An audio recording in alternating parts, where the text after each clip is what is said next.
10시 12분 지나고 있습니다. 주가가 얼마나 더 갈지, 뭘 좀 사야 될지 궁금하시죠?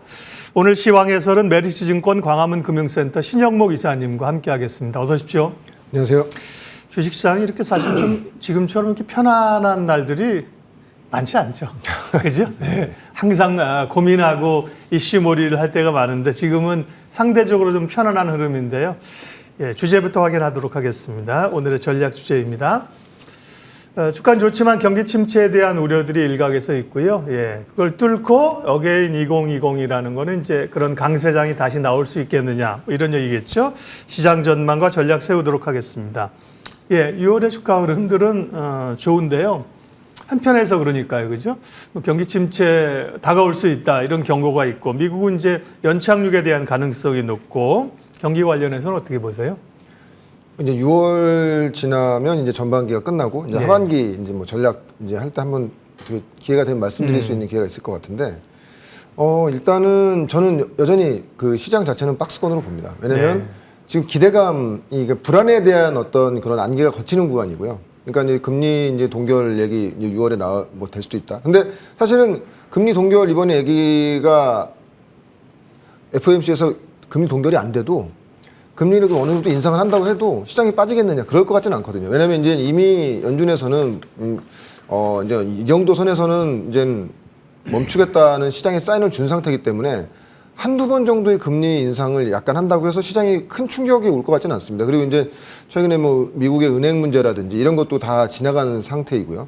근데 지난주 이제 한 2주, 3주 전부터 계속 말씀드리는데 이제 빅테크 업체들이 올라오는, 특히 이제 엔비디아 뭐 대표적으로 말씀드릴 수밖에 없는데, 시장에 새로운 먹거리를 창출해 가면서 그것을 단순히 모멘텀이 아니고 실적으로 그 초기 단계에서 실적으로 입증하면서 가고 있기 때문에, 그게 이제 우리가 개별 기업들 뭐 스몰캡 종목들이 그런 실적이 나와서 올라간다고 하면은 한때 어떤 모멘텀이라든지 이런 걸로 볼 수가 있는데, 이거는 글로벌 시장을 선도하고 있는 빅테크 업체가 이런 식의 흐름이 나오고 있기 때문에 저는 이렇게 해서 보고 있어요. 하반기 때 보면은 닫힌 시장에서 어떤 기존의 챗GPT라든지 AI라든지 뭐 잠시 후에 애플 얘기도 드리겠지만 새로운 성장 동력, 새로운 성장 동력이 단순히 과거의 어떤 잘 되면, 그러니까 지금 약간 메타버스가 약간 그런 느낌이라고 말씀드렸지 않습니까? 모멘텀은 좋았으나 그것을 실적으로 입장하는 회사는 아직 없었다는 건데, 생각보다 이런 챗 GPT를 통한 AI라든지 이 하드웨어 시장으로 가는 이 어떤 실적 장세의 흐름이, 실적으로 오는 이런 흐름들이 우리가 생각하는 것보다 굉장히 빠르다. 그래서 이제 그걸 이제 뭐 이제 엔비디아 같은 빅테크 업체가 입증을 하면서 가고 있기 때문에 당분간은 하반기나 내년 장까지도 닫힌 지수 안에서, 왜냐면은 뭐 경기 침체가 갑자기 뭐 금리 뭐 인상 거치고 금리 인하한다고 해서 갑자기 좋아지진 않지 않습니까? 사이클을 타게 되는데, 그럼 최소한 1, 2년 정도의 이런 닫힌 시장에서 확실한 성장 섹터와 그렇지 않은 섹터의 어떤 극단적인, 좀 굉장히 좀 극단적인 양극화가 나올 수 있는 그런 시장의 흐름이 좀 나오지 않겠는가 하는 좀 예측도 조심스럽게 해보고 있습니다. 기본적으로 이제 연착륙의 시나리오를 좀 보시는 거네요, 그죠? 맞습니다. 그 가운데 성장성이 있는 섹터 중심의 상승을 보셨고요. 그러면 금리 얘기하셨는데 2월 FOMC 금리 걱정은 크게 안 해도 됩니까? 이제 FOMC하고 미국의 5월 소비자 물가지수가 또 이번 달에 어쨌든 확인해야 될 중요한 변수잖아요. 소비자 물가지수 지금 거의 최근 한 3달, 4달간 동안 거의 다 컨센을 거의 맞춰오고 있거든요. 네. 크게 벗어나지 않습니다. 거의 벗어났을 때 굉장히 큰 충격이 오긴 했는데, 이제 어느 정도 예측 가능한 범위 수준으로 들어왔다고 보고 있고요. 서두에 말씀드렸지만 6월 FOMC 금리 동결 뭐 유력하게 보는데, 사실은 동결이 아니고 약간의 인상을 해도 저는 시장이 충격파 클 것 같지 않아요. 왜냐면 그래서 만약에 그 인상을 해가지고 만약에 시장에 어느 정도 이제 단기적인 충격파가 온다면 오히려 우리가 이제 그동안 사고 싶었던 종목들을 적극적으로 매수하는 그런 구간으로 보시면 될 것 같다고 저는 좀 생각하고 있습니다. 예, 그 말은 뭐 이번에 한번 FOMC에서 건너뛰고 다음에 올리던, 이번에 동결할 걸로 보지만 예를 들어서 올리던 그게 새로운 금리 인상의 시작이 아니다. 시장에서는 이제 끝이다. 이런 인식이 있을 수 있다는 말씀이시기 때문에 FOMC는 그럼 크게 걱정은 안 해도 되는 거고요. 월드뱅크죠, WB는 세계 경제 성장률을 계속 올립니다. 이런 것들이 이제 미국도 그렇고 최근에 이제 우리도 이제 경기 민감지가 좀 움직이는 게 이런 거에 좀 궤를 같이 한다고 봐야 되나요?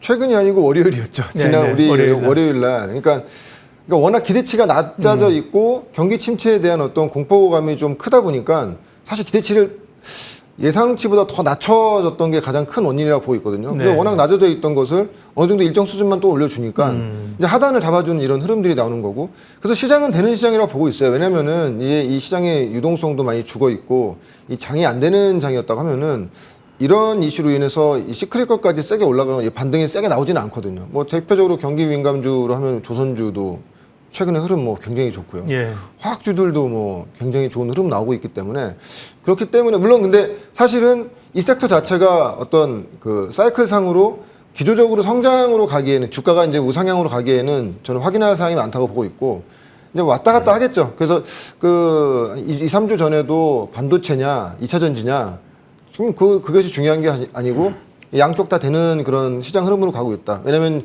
시장에서는 이 어떤 하단에 대한 어떤 바닥에 대한 이런 인지가 있기 때문에, 그렇다면 그 중에서 우리가 이제 사야 될 종목들을 계속 종목풀을 많이 만들어 놓고 조정 시에 좀 사나가는 그런 전략으로 가는 게 좋다고 말씀했던 게 좀 기억이 납니다. 네, 결국은 지금은 이제 시장에 대한 매크로에 대한 걱정보다는 시장 주도주에 대한 관심을 계속 가져야 되는데요.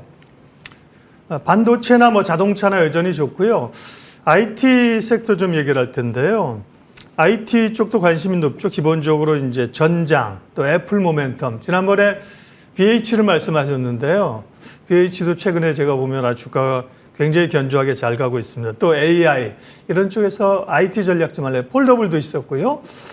IT 전략 좀 알려주세요. 그 애플이 이번에 이제 공간 컴퓨터라는 어떤 개념으로 네. 애플 이 비전에 대해서 이제 MR 기기에 대해서 이제 소개를 했고요. 이제 그동안에는 루머나 어떤 모멘텀이었다면 내년 상반기에 이제 발매하겠다고 정확하게 얘기했기 때문에 새로운 뉴 디바이스에 대한 어떤 시장의 변곡점이 굉장히 큰 것이라고 보고 있습니다. 왜냐하면 그동안에 애플이 어떤 IT 디바이스를 내놨을 때 시장에 굉장히 큰 변화가 왔던 게 사실이거든요. 그 MP3부터 시작해가지고. 그래서 이제부터는 관련된 IT 섹터도 우리가 지금부터 공부해야 된다. 왜냐하면 이제 아직 판매가 아니고 내년 상반기 판매가 되기 때문에 거기에 들어가는 스펙이라든지 뭐 디스플레이라든지, 사실 애플이 새로운 디바이스를 내놓을 때마다 없어지는 산업, 없어지는 기업도 많았고요. 새로 성장하는 그런 기업들도 많았기 때문에, 왜냐하면 이게 새로운 디바이스, 그동안에 어떤 이 폰에서 과연 그 다음 디바이스는 무엇인가를 시장에서 고민했을 때, 사실 지금 메타의 오큘러스 정도는 아직 이게 새로운 뉴 디바이스, 이게 시장을 변혁시킬 뉴 디바이스라고 생각하진 않았는데, 비슷한 형태지만 애플의 비전 프로가 나와서 어떤 공간 컴퓨터의 개념을 들고 나왔단 말이에요. 저도 좀 보긴 했는데 네. 이거는 좀 우리가 생각했던 MR 기기와는 또 전혀 차원이 틀리구나. 또 이제 애플이 한다는 영향력이 있죠. 네, 그것이 굉장히 컸던 것이고요. 그렇게 되면 관련된 소프트웨어라든지 하드웨어 업종들도 우리가 굉장히 많이 봐야 될 것 같고, 거기에 이제는 뭐 또 더해서 챗 GPT를 통한 엔비디아라든지 MS가 또 그 AI를 통한 어떤 사업 비즈니스 모델을 지금 계속 제시하고 있고, 어떻게 하면 수익 모델을 낼 수 있는가를 계속 시장에 소통하고 있기 때문에 지금 이런 IT 이런 챗 GPT라든지 MR 시장을 통한 소프트웨어와 하드웨어 업체의 어떤 대변혁의 시기가 전 지금 이제 시작됐다고 보고 있거든요. 뭐 챗 GPT 관련된 AI 시장 이 관련된 얘기가 뭐 몇 년 전부터 나온 거지만 실질적으로 이제 꽃피우 계약이가 올해부터 시작된 거기 때문에, 그러면 이런 관련된 종목들을 우리가 지금 계속 네. 지금 이 공부를 하면서 좀 관련된 종목들 풀을 많이 늘려놓으신다고 하면은, 서두에도 말씀드렸지만 닫힌 시장에서 새로운 성장 섹터가, 실적으로 성장 섹터가 나오는 것이기 때문에, 좀 극단적으로 말씀드리면은 올해 우리나라 상반기 주식시장 같이 될 수가 있죠. 우리가 보면 경기 침체에서 닫힌 시장에서 2차 전지라는 확실한 성장 섹터가 눈에 들어오니 시장이 굉장히 세게 반응한 거지 않습니까? 그럼 그걸 길게 늘린다고 하면은 글로벌리하게도 그런 흐름이 좀 나오지 않겠는가, 저는 좀 조심스럽게 예상해 보고 있습니다. 네, 산업의 변화들을 공부를 해야 됩니다. 다만 이제 오늘 같은 경우는 애플의 새 신제품 공개한 게 이미 사실 뭐 LG로텍도 그렇고 많이 올랐어요. 사실 애플이 개발자회에서 이거 발표할 줄을 아무도 몰랐다? 2달 전부터 알고 있었고, 사실 한 달 전부터 다들 주목해 봤기 때문에 단기적으로 주가는 올랐습니다. 그러니까 오늘부터는 여기에 대해서 공부를 해야 되는 거지, 오늘 관련주를 따라서 하는 날은 아니에요. 맞습니다. IT에 대해서 공부를 이제 하셔야 되는 거고요. 자, 시장의 전반적인 흐름과 포인트를 잡아주셨고요. 오늘 또 신영모 기사님의 히든밸류 종목 한 종목 소개해 주세요. 서두에도 말씀드렸지만 이제 시크릿컬 업종 굉장히 좀 좋은 흐름이 나오고 있지 않습니까? 경기 관련주. 네, 맞습니다. 예. 그래서 경기 관련주지만 전혀 경기 관련주 같지 않은 종목 포스코 네. 홀딩스입니다. 포스코 홀딩스. 네. 예. 뭐 이제 워낙 상반기나 아마 상반기에 개인들이 가장 많이 산 종목이기 때문에 포스코 홀딩스 뭐 제가 누누이 어떤 식의 흐름으로 가고 있다. 리튬에 관련된 어떤 사업의 어떤 성장성은 시장에서 누구나 다 잘 알고 있는 것이고 일단 리튬뿐만이 아니고 이제는 본업을 봐도 된다. 왜냐면은 가장 시크릿컬에 맞는 대장주기 때문에 지금 보면은 물론 단기적인 실적 같은 경우에는 아직 중국이 철강 가격이 아직 계속 조정 국면이기 때문에 뭐 실적으로 봤을 때는 뭐 갸우뚱할 수 있습니다. 그렇지만 지금 포스코홀딩스를 다들 아시겠지만 지금 표 보시면 아시겠지만 뭐 본업에 관련된 본업의 어떤 실적으로 보는 그런 흐름이 아니고 2차 전지 첨단 소재 산업에 대한 어떤 성장성을 시장에서 지금 모두 보고 가고 있기 때문에 잠시 이 표 보시면 아시겠지만은 그래서 지금 포스코홀딩스 같은 경우에는 뭐 자회사를 통해서 지금 이런 사업들 지금 영위하고 있고요. 다음 표 보시면은 이런 것들이 이제 포스코 홀딩스와 포스코 케미칼, 최근에는 이제 포스코 인터내셔널까지 같이 합작이 돼가지고 예. 광물 자원부터 셀 전 단계까지 완전히 이제 수직 계열화가 된 거죠. 그러니까 말 그대로 셀만 만들어내지 않았지 포스코 홀딩스가 모든 것을 한다고 보는 것이죠. 근데 그거에 대한 주가 반영은 좀 더 필요한 구간이라고 이제 시장에서 예상하고 있는 것이고요. 그렇게 된다고 했을 때 일단 성장성은 오케이. 근데 본업이 그동안에 좋았냐? 솔직히 뭐 본업이 좋았던 건 아니죠. 근데 철강 쪽이요. 맞습니다. 예. 근데 본업을 봐도 이제 좋은 구간으로 가고 있다고 이제 우리가 볼 수 있는 것이 저는 그냥 글로벌리하게 정말 인프라 투자 아니면 인프라를 새롭게 투자하고 새롭게 재설비를 갖춰야 되는 이런 글로벌리한 굵직굵직한 이벤트들이 계속 있다고 보고 있거든요. 왜냐하면 뭐 네옴시티라든지 지금 우크라이나 전쟁 아직 계속 진행 중에 있지만 우크라이나도 재건 사업 언젠간 해야 되는 것이고요. 그리고 최근에 뉴스 보시면 아실 거예요. 인도네시아가 수도 이전 문제가 있기 때문에 지금 그것이 이제 올해에서 내년부터 수도 이전이 시작되거든요.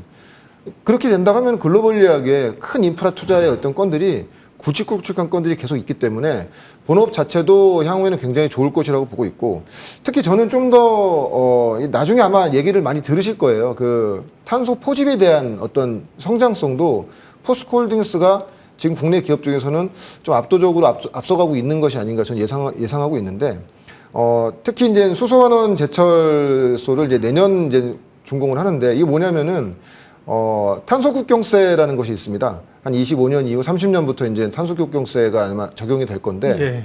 우리나라에서 탄소를 가장 많이 배출하는 회사가 바로 포스코홀딩스거든요. 철강을 만들어낼 때 가장 많은 탄소가 나옵니다. 그래서 심지어는 우리 포스코홀딩스가 이거는 수치상 나온 건데 우리나라 수많은 제조업종이 있는데 거기서 나오는 탄소의 한 10%에서 12%가 포스코에서 나오는 것이거든요. 근데 그 포스코만 나오는 것이냐 아니면 현대제철도 있을 것이고 수많은 제철소들이 있지 않습니까? 그러니까 이 탄소가 나오는 가장 많은 이 업체가 결론적으로는 이 철강업종이기 때문에 근데 탄소국경세라는 것이 추후에는 아마 이제 과징금이라든지 세금식으로 나올 건데 네. 매출액 기준으로 했을 때 그 어떤 탄소를 제로화시키지 않으면 매출액 기준으로 했을 때 한 10%에서 12% 정도의 세금이 부과되는 그런 탄소국경세가 이제 글로벌리하게 이제 시행이 될 것이거든요. 그건 그 악재네요, 그러면. 완벽하게 악재죠. 왜냐면은 10% 미만의 지금 영업이익이 나오는데 네. 돈 벌어서 다 세금 내고 뭐 벌금 내는 거죠. 네. 근데 아직 시행하기에는 시간이 아직 많이 남아 있는데 그것을 그럼 과연 지금 나오는 탄소 배출을 어떻게 하면 제로할 수 있는 것인가? 예. 그렇게 해서 이제 얘기 나온 것이 바로 탄소 포집입니다. 우리 수많은 제조업종 중에서 나오는 수많은 탄소들을 우리 뭐 지금 2차 전지라든지 전기차 타고 다니면 탄소가 안 나온다고 하지만 공장에서 나오는 탄소를 지금 막을 수 있는 방법이 없거든요. 그것을 탄소를 포집해서 그것을 친환경으로 만든다는 것인데 지금 포스코가 그 부분에서 가장 앞서고 있는 것이 아마 이제 내년에 이제 착공될 것으로 지금 예상되는데요. 수소환원 제철이라는 그 제철소를 만들 겁니다. 뭐냐면은 포스코에서 나오는 그러니까 기존에 탄소를 이용해서 탄소를 뽑아냈던 것을 수소를 이용해서 완벽하게 그냥 친환경으로 만든다는 것이고요. 그 내년에 아마 그것이 만들어지게 되면은 한 30년 이후에 그래서 포스코의 그 탄소 배출에 대한 어떤 저감에 대한 어떤 이 사업 그 흐름을 보면 30년까지 한 10조 정도의 투자를 한다고 얘기를 했거든요. 그래서 만약에 이 부분 수소환원 제철이 내년에 만들어져서 한 26년에 이제 가동이 될 건데 미래 비용을 줄이고 네, 수익성을 올리는 요인이 될 수 있다는 말씀인 거죠? 근데 중요한 것은 네. 만약에 거기 성공해서 정말 친환경으로 나오는 탄소를 정말 다 잡아낼 수 있다면 그 자체, 플랜트 자체를 또 파는 이 사업 예. 영역 자체가 어마어마하게 크기 때문에 그래서 사실은 한 25년에서 26년까지는 지금 2차 전지 첨단 소재 부분을 보시면 좋을 것 같고요. 그 이후에는 탄소 포집에 대한 어떤 이런 글로벌리한 흐름과 포스코홀딩스가 얼만큼 준비를 하고 있는 거죠. 왜냐하면 26년에 가동되면은 탄소가 얼만큼 나오지 안 나오는지를 알 수가 있기 때문에 그런 부분까지 보신다고 하면은 본업 플러스 지금 친환경 글로벌리하게 친환경 업체에서 어떤 친환경 사업으로 가장 앞서가고 있는 어떤 회사로 볼 수 있기 때문에 우리가 정말 이 포스코홀딩스 같은 경우에는 뭐 단순하게 2차 전지뿐만이 아니라 지금 탄소 포집에 관련돼서도 본다고 하면은 상당히 중장기적으로 좋은 흐름이 나오지 않겠는가 지금 보고 있습니다. 포스코홀딩스 가격 전략은 주신 자료를 가지고 제가 정리하고 마치겠습니다. 지금 주가는 38만 7,500원인데요. 목표가는 50만 원으로 제시를 해주셨고요. 단기적인 손절가는 35만 원 제시해 주셨습니다. 오늘 시황 해설자들 메리츠증권 광화문 금융센터 신영목 이사님과 시장 포인트들과 함께요. 히든밸류 종목은 포스코홀딩스 알아봤습니다. 고맙습니다, 이사님. 고맙습니다.